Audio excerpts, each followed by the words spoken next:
राजा ने वह गमला देखा तो राजा बहुत आश्चर्यचकित हुआ। राजा ने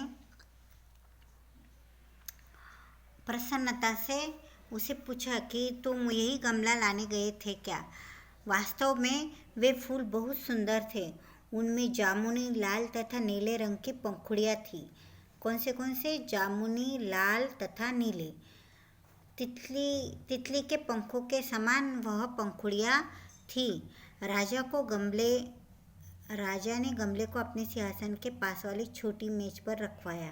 तेनालीराम बोले, महाराज, आपको याद होगा कि पिछले महीने हम लोग पहाड़पुर की घाटी के जंगलों में शिकार खेलने गए थे। तो देखो, पुराने ज़माने में टीवी, मोबाइल, कंप्यूटर वगैरह इस तरह के साधन नहीं थे मनोरंजन के लिए। और घूमने के लिए मतलब हिल स्टेशन, ट्रेन, हवाई जहाज़, शिप वगैरह वैसा भी कुछ नहीं था।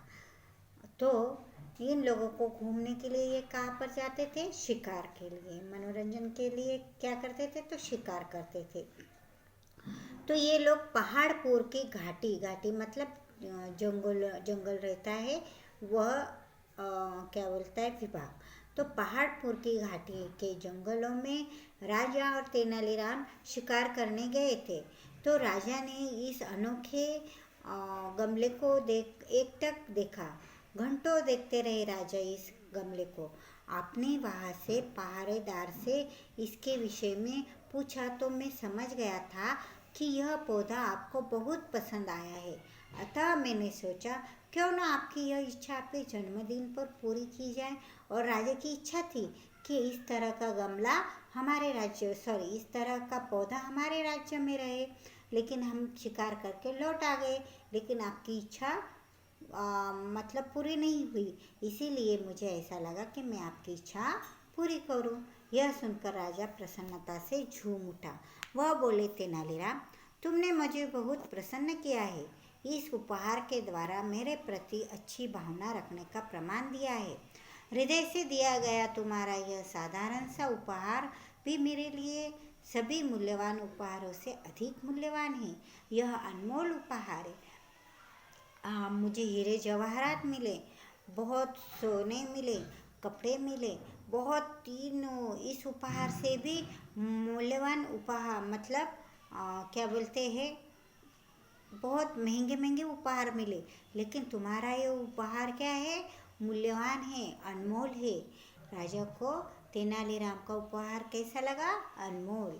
यह सुनकर तेनालीराम ने झुककर राजा को नमस्कार किया।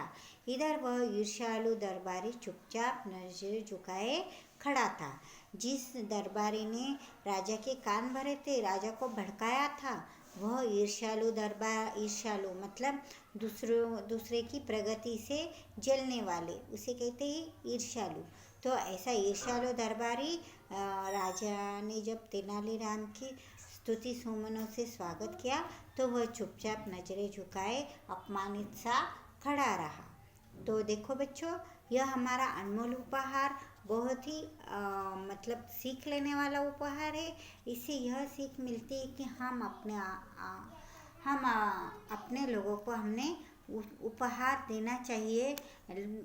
वो तो ठीक बात है, लेकिन ऐसा उपहार देना चाहिए कि वह उसे पसंद भी आए और उसकी इच्छा जैसे वो पूरी हो जाए। यह ज़रूरी नहीं कि वह उपहार मतलब बहुत महंगा ही हो।